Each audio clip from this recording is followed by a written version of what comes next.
Hello student, कैसे हैं आप? आई होप आप सब अच्छे होंगे अपने परिवार के साथ और आपका स्वास्थ्य भी अच्छा होगा। हम यही आशा करते हैं आपसे, आप सुखी रहे और आपका परिवार भी सुखी रहे। आज हम एक क्लास 10th के एक नए टॉपिक के बारे में अध्ययन करेंगे जिसका नाम है बहुपद। बेटा, ये वो वाला बहुपद नहीं है जो कभी सास कभी बहू में जो बहु होती थी। ये वो वाला बहुपद है जो आपने बचपन में भी पढ़ा होगा, एक वचन और बहुवचन। उसी से ये बहु शब्द लिया गया है। बहु का मतलब होता है बहुत सारे, मतलब जिस व्यंजक में बहुत सारे पद होते हैं उसको हम बोलते हैं बहुपद। बहुपद को हम इजी समझने के लिए आप मेरे साथ बने रहे और हमारे वीडियो को शेयर और लाइक और सब्सक्राइब ज्यादा से ज्यादा लोगों तो करें ताकि वो भी बहुपद की टॉपिक को हर स्टूडेंट इजीली समझ सके। ओके, आइए हम इसके बारे में स्टडी करते हैं। देखो बेटा, बहुपद का मतलब होता है, बहु का मतलब मैंने आपको बहुत ही कम शब्दों में बताया। क्या मतलब बताया कि जो एक वचन और बहुवचन में जो बहु था, बहुवचन था मतलब बहुत सारे, और पद का मतलब होता है ट्रम। ऐसा व्यंजक जिसमें बहुत सारी ट्रम होते हैं उसको बोलते हैं बहुवचन और उसको इंग्लिश में बोलते हैं पॉलिनोमियल। आइए हम इसके बारे में स्टडी करें। फॉर एग्जाम्पल मैं एक सिंपल से बहुवचन की बात करूं। For example P X equal to A X square plus B X plus C. आपको ये बोर्ड पे एक इक्वेशन दिखी होगी। ये इक्वेशन बहुत इजी तरीके से लिखी है मैंने, ठीक है। ये एक पॉलिनोमियल है एक्स के अंदर, ये एक रिलेशन बता रहा है।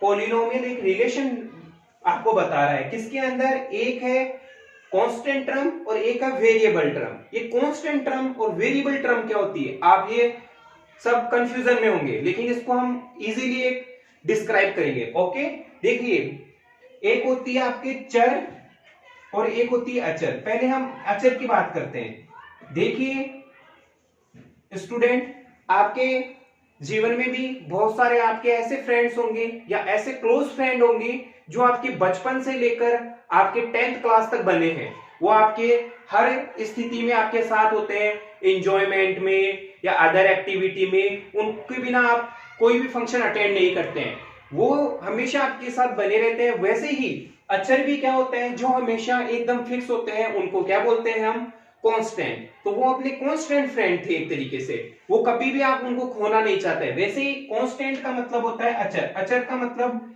कोई भी नंबरिंग जो हमेशा फिक्स होती है, 1 2 3 एंड सो ऑन। ओके, और एक होते हैं चर। चर का मतलब कुछ फ्रेंड, यदि अपन अपनी लाइफ स्टाइल की बात करें, कुछ फ्रेंड ऐसे होते हैं जो केवल आपके किसके लिए आते हैं, स्वार्थ के लिए। कुछ समय के लिए आते हैं और थोड़े दिनों बाद अपना जैसे अपना पर्पस निकलता है और वो चले जाते हैं, उनको बोलते हैं चर। वेरिएबल, वेरिएबल का मतलब यदि किसी की वैल्यू अलग पुट करने पर वो फंक्शन अलग वैल्यू देता है तो उसको वेरिएबल बोलते हैं। तो इसमें क्या क्या आ सकता है, X Y Z and so on, ये सब वेरिएबल्स है और ये सब कांस्टेंट है। ओके स्टूडेंट, आपको यहां तक पता चल गया होगा, ठीक है। तो मैंने एक बहुपद लिखा है ऊपर, P X equal to A X square plus B X plus C. अब इसके अंदर ए बी और सी, ये तो सब क्या है, कांस्टेंट टर्म है जिनको हम बोलेंगे अचर। ओके, तो यहां पे अपन यदि इस इक्वेशन की बात करें ऊपर वाले की, तो इसके अंदर अचर संख्याएं कौन कौन सी हो गई, ए बी और सी। और चर किसकी, कौन सा चर हो गया, वेरिएबल। ये एक्स हमेशा क्या होता है, वेरिएबल। एक्स भी हो सकता है, वो वाई भी हो सकता है, वो टी भी हो सकता है, वो जेड भी हो सकता है। तो इसके अंदर एक्स क्या हो गया, चर हो गया। आपको यहां तक समझ में आ गया? ओके, हम आगे की बात करते हैं। ओके स्टूडेंट, हेलो स्टूडेंट, देखिए अब पॉलिनोमियल की कुछ कंडीशन होती है कि पॉलिनोमियल, हर किसी को तो पॉलिनोमियल बोल नहीं सकते अपन, तो पॉलिनोमियल के लिए कुछ शर्तें होती है। उन शर्तों को आप हमेशा माइंड में रखेंगे। क्या होना चाहिए पॉलिनोमियल के लिए, हमेशा पॉलिनोमियल की पावर या अपन उसको बोलते हैं घात। पॉलिनोमियल की जो घात होती है वो कैसी होनी चाहिए, हमेशा आपको पता होना चाहिए, वो धनात्मक पूर्णांक होनी चाहिए। कैसी होनी चाहिए, धनात्मक पूर्णांक। पॉलिनोमियल की घात कैसी होनी चाहिए, धनात्मक पूर्णांक होनी चाहिए। और सेकंड कंडीशन क्या होती है पॉलिनोमियल की, पॉलिनोमियल की सेकंड कंडीशन होती है कि यदि उसके अंदर अपन पद लिख रहे हैं, तो वो पद कैसे होने चाहिए, या तो इंक्रीजिंग ऑर्डर में आने चाहिए या डिक्रीजिंग ऑर्डर में आने चाहिए, ठीक है ना। तो वो क्या होने चाहिए, या तो इंक्रीजिंग ऑर्डर में आनी चाहिए, इंक्रीजिंग ऑर्डर में आनी चाहिए, और या डिक्रीजिंग ऑर्डर में आने चाहिए, डिक्रीजिंग ऑर्डर में आने चाहिए। ओके, ये दो कंडीशन है, उसमें फर्स्ट वाली कंडीशन बहुत इंपॉर्टेंट है। फॉर एग्जांपल अभी मैंने आपके सामने एक पॉलिनोमियल लिखा था px equal to ax square plus bx plus c। ओके, तो इसके अंदर देखो जो x की पावर थी ये यहाँ पे पॉजिटिव थी, पॉजिटिव 2 थी, और यहाँ पे x की पावर 1 थी, और यहाँ कांस्टेंट है c, यहाँ आपको पावर नहीं दिख रही, मतलब यहाँ पे x की पावर 0 है। ओके, तो हमेशा घात कैसी होनी चाहिए, घात का मतलब होता है पावर, इसको यदि अपन इंग्लिश में बोले तो इसका मतलब होता है पावर। तो पावर कैसी होनी चाहिए उस पॉलिनोमियल की, हमेशा पॉजिटिव इंटीजर होनी चाहिए, मतलब पॉजिटिव है तो धनात्मक पूर्णांक होनी चाहिए उसकी घात। या वो सीरीज कैसी होनी चाहिए, इंक्रीजिंग ऑर्डर में होनी चाहिए या डिक्रीजिंग ऑर्डर में होनी चाहिए, ठीक है ना, या तो बढ़ते हुए क्रम में होनी चाहिए या घटते हुए क्रम में। देखो यहाँ पे x की पावर 2 थी, फिर यहाँ पे x की पावर 1 हो गई, यहाँ x की पावर 0 हो गई, तो ये पॉलिनोमियल हो गया। आगे आपको बात समझ में। चलो अब इस पॉलिनोमियल की अपन ने क्या किया, आगे की स्टडी की, तो हमने इसके अंदर से कुछ क्लासिफिकेशन निकाले। तो पॉलिनोमियल के पार्ट के बारे में अपन पढ़ते हैं। तो पॉलिनोमियल को 2 टाइप से अपन ने डिवाइड किया। एक तो हुआ पॉलिनोमियल को डिवाइड करने का तरीका उसकी पदों की संख्या के आधार पर। तो पॉलिनोमियल को पदों के आधार पर अपन ने डिवाइड किया। तो पदों के आधार पर कैसे डिवाइड किया, अब आप इसको समझे, ठीक है। पदों के आधार पर इस प्रकार से डिवाइड किया कि हमने पॉलिनोमियल की स्टडी की, तो हमने देखा जिस पॉलिनोमियल में केवल एक पद होता है उसको हम बोलते हैं एक पदी बहुपद। उसको क्या बोलते हैं, एक पदी बहुपद।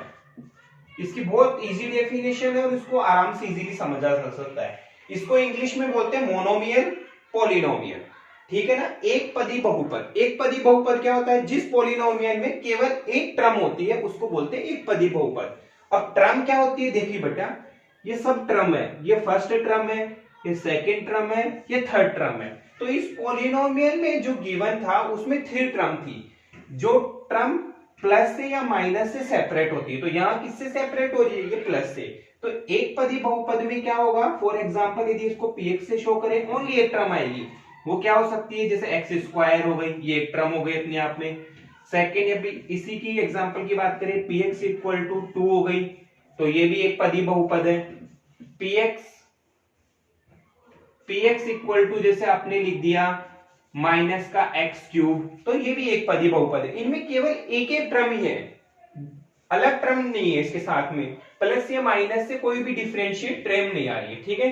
तो ये एक पदी बहुपद हो गया। अब अपन इसका सेकंड देखते हैं, द्विपदी बहुपद। ओके, तो मैं यहां पे इसको इरेज कर देता हूं। देखिए द्विपदी बहुपद, इसका सेकंड क्या था, टाइप्स था द्विपदी बहुपद। अब द्विपदी बहुपद को इंग्लिश में अपन क्या बोलते हैं, बाइनोमियल। बाइनोमियल मतलब जिस बहुपद में 2 पद विद्यमान होते हैं उसको द्विपदी बहुपद बोलते हैं। फॉर एग्जांपल यदि अपन px की वैल्यू बात करें तो मैंने लिखा 2x स्क्वायर प्लस 1। अब देखिए बेटा यहाँ पे एक पद तो ये वाला हो गया आपका, और एक पद प्लस से सेपरेट होके 1 हो गया, तो ये द्विपद हो गए, तो द्विपदी बहुपद। फॉर एग्जांपल और बात कर लेते हैं आप, यदि आपको और अच्छा समझ में आ जाएगा, x cube minus 2x square, तो ये भी क्या है, एक द्विपदी बहुपद का एग्जांपल है। एक पद ये रहा और सेकंड पद ये रहा, तो इसमें भी 2 पद है, तो ये भी किसका एग्जांपल हो गया, द्विपदी बहुपद का। अब इसका थर्ड टाइप और देख लेते हैं अपन, त्रिपदी बहुपद। त्रिपदी बहुपद अब आपको समझ में आ गया होगा, त्रिपदी बहुपद किसके बोलेंगे, त्रिपदी बहुपद उस बहुपद को बोलेंगे जिस बहुपद में कितने पद होने चाहिए, 3 पद होने चाहिए। ओके, फॉर एग्जांपल इसकी भी बात कर लेते हैं, px इक्वल टू क्या लिख सकता हूं मैं, यदि सिंपल तरीके से लिखूं ax³ plus bx² plus cx। तो ये क्या हो गया? त्रिपदी बहुपद हो गया। First term, second term and third term, इनको ट्रम्स बोलते हैं। जो प्लस या माइनस से सेपरेट होती है इनको ट्रम बोलते हैं। तो ये त्रिपदी बहुपद हो गया। Okay, understand. अब एक टाइप होता है, यदि हमने और स्टडी करेंगे, ये तो पद के हिसाब से अपन ने इनको बता दिया, अब ये इसकी और स्टडी करते हैं तो एक इसका क्लासिफिकेशन एक दूसरे तरीके से भी कर सकते हैं। वो होता है घात के हिसाब से। तो अपन इसका क्लासिफिकेशन कर रहे हैं घात के आधार पर, मतलब पावर या डिग्री। पावर को डिग्री भी बोल सकते हैं अपन। तो घात के आधार पर इसका क्लासिफिकेशन करेंगे। अब उसके अंदर क्या क्या होता है सुनिए। एक होता है अपने रेखिक बहुपद। क्या लिखा है मैंने नाम? रेखिक बहुपद। अब आप ये देखेंगे बहुपद क्या होता है। रेखिक बहुपद इंग्लिश में इसको बोलते हैं लीनियर पॉलिनोमियल। लीनियर पॉलिनोमियल मतलब जिस बहुपद की घात, जिस बहुपद की डिग्री एक होती है उसको बोलते हैं रेखिक बहुपद। For example px equal to उसकी पावर एक ही होनी चाहिए। जैसे 2x की पावर 1 प्लस 3, उसमें पद तो कितने भी हो सकते हैं लेकिन उसकी हाईएस्ट पावर कितनी होनी चाहिए? 1 होनी चाहिए। जैसे इस बहुपद की हाईएस्ट पावर कितनी है? 1 है। तो ये किसका एग्जाम्पल हो गया? रेखिक बहुपद का। फॉर एग्जाम्पल यदि अपन एक सिंपल वे में लिखे तो ऐसे भी लिख सकते हैं ax प्लस b। अब यहाँ पे देखिए x की मैक्सिमम पावर कितनी आई? तो 1 आई। तो ये रेखिक बहुपद हो गया। ओके, अब इसका सेकंड होता है रेखिक बहुपद हो गया द्विघाती बहुपद। द्विघाती मतलब जिसकी दो घात होती है, द्विघाती बहुपद। इस बहुपद को इंग्लिश में बोलते हैं क्वाड्रेटिक पॉलिनोमियल। क्वाड्रेटिक पॉलिनोमियल मतलब जिस बहुपद की अधिकतम घात कितनी होनी चाहिए? 2 होनी चाहिए। For example px equal to आप क्या लिख सकते हैं? ax² bx plus c। तो ये द्विघात बहुपद की स्टैंडर्ड फॉर्म का एग्जांपल हो गया। तो x के अंदर x की मैक्सिमम पावर यहाँ पे कितनी दिख रही है आपको? 2 दिख रही है। तो ये द्विघाती बहुपद का एग्जांपल हो गया। यदि अपन एक एग्जांपल की और बात कर लेते हैं, 2x² प्लस 5x प्लस 3। तो ये भी किसका एग्जांपल हो गया? एक इसकी मैक्सिमम पावर कितनी है बहुपद की? यहाँ पे 2 है। तो द्विघाती बहुपद का एग्जांपल हो गया। आप सब ये देख रहे होंगे कि मैं जो भी पावर लिख रहा हूं उसको हमेशा धनात्मक पूर्णांक के रूप में ही लिख रहा हूं। नेगेटिव पावर वाला कभी भी बहुपद नहीं होता। फॉर एग्जांपल मैंने वो आपको बताया नहीं, वो मैं इस साइड बता देता हूं आपको। ठीक है, देखिए इधर बोर्ड पे ध्यान देंगे सब बच्चे। जैसे px लिखा मैंने, फॉर एग्जांपल x की पावर 1/2 प्लस 3। अब आप ये देखेंगे कि ये बहुपद है या नहीं है। तो इसका क्लासिफिकेशन कैसे करेंगे आप सबसे पहले इनकी पावर देखेंगे। आप देखेंगे कि यहाँ पे x की पावर कितनी आ गई? 1/2। तो मैंने क्या बताया था? हमेशा धनात्मक पूर्णांक घात होनी चाहिए। तो ये हम धनात्मक तो है लेकिन पूर्णांक नहीं है, तो ये पॉलिनोमियल नहीं होगा। और इसी को अपन ऐसे भी लिखा हुआ मिलेगा आपकी बुकों में। क्या मिलेगा? √(x + 3)। इसी को अपन ऐसे भी लिख सकते हैं। तो ये भी बहुपद नहीं है, क्योंकि ये कैसी पावर बनेगा? रूट वाली। रूट में मतलब 1/2 बनेगी, लेकिन वो पूर्णांक नहीं, इसलिए वो बहुपद नहीं है। तो हमेशा याद रखेंगे जो भी मैं लिख रहा हूं वो सारे पॉलिनोमियल से रिलेटेड आपको समझा रहा हूं। द्विघाती बहुपद समझ में आ गया, क्वाड्रेटिक बहुपद। अब थर्ड पढ़ेंगे अपन ओनली त्रिघाती बहुपद। त्रिघाती बहुपद। अब त्रिघाती बहुपद का एग्जांपल आप अपने आप भी लिख सकते हैं, क्योंकि आपने इतनी अच्छी स्टडी कर ली है, इतनी इजी वे में समझ लिया है हर चीज को, तो आप अपने आप इसको राइट डाउन कर सकते हैं। त्रिघाती बहुपद का मींस क्या हुआ? यदि स्टैंडर्ड फॉर्म लिखिए ax³ bx² cx plus d, तो ये त्रिघाती बहुपद का एग्जांपल हो गया। इसकी मैक्सिमम पावर 3 हो गई, तो ये त्रिघाती बहुपद है। और ये अपन इसको पद के हिसाब से डिस्क्राइब करें तो ये कौन सी पद, कितने पद है इसमें? 1 2 3 4 पद है। तो ये क्या हो गया? चतुर्थ पदी बहुपद हो गया। यदि पदों के हिसाब से कैलकुलेशन करेंगे तो चतुर्थ पदी बहुपद है, और घात के हिसाब से इसको बताएंगे तो ये त्रिघाती बहुपद हो गया। तो आपको ये समझ में आ गया होगा सारा कि अपन ने घात के आधार पर इसको क्लासिफिकेशन किया है, हमने इसको पदों के आधार पर क्लासिफिकेशन किया। अब हम इस बहुपद के शून्यांक निकालेंगे। आ रहा है मजा? तो लगाओ लाइट ठोको। ठीक है, अब देखिए बेटा, एक टॉपिक और पढ़ लेते हैं, इधर सुनो। अब आपको यहाँ पे शून्यंक निकालने हैं बहुपद के। तो शून्यंक क्या होते हैं बहुपद के? शून्यंक, इन शून्यंक को हम बोल सकते हैं इनका सॉल्यूशन। आपको क्या लिखा हुआ आ सकता है? सॉल्यूशन भी लिखा हुआ आ सकता है। और क्या लिखा हुआ आ सकता है आपके पास? इसके लिए एक वर्ड आता है रूट्स।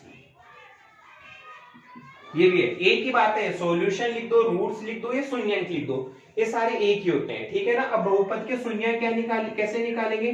फॉर एग्जाम्पल एक px दे रखा है आपको 2x + 3।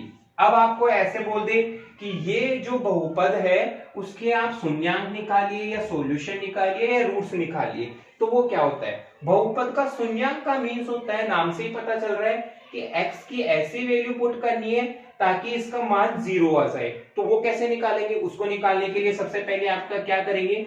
इस px को ही 0 कर लेंगे।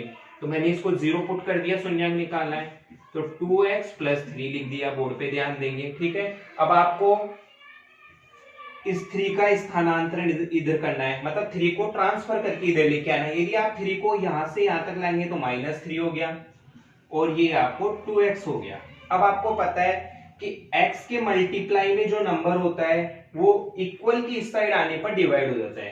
तो -3/2 = x की वैल्यू आ गई। तो इसका शून्यांक कितना आ गया? x की वैल्यू ही इसका शून्यांक है, तो x की वैल्यू कितनी है यहाँ से? 3/2। तो इसका शून्यांक कितना आ गया? -3/2। यदि आप इसको रख के सेटिस्फाई भी करा सकते हैं। देखिए इसको प्रूफ करके बताता हूं मैं आपको। px क्या दे रखा है आपको? px लिखा था मैंने 2x + 3।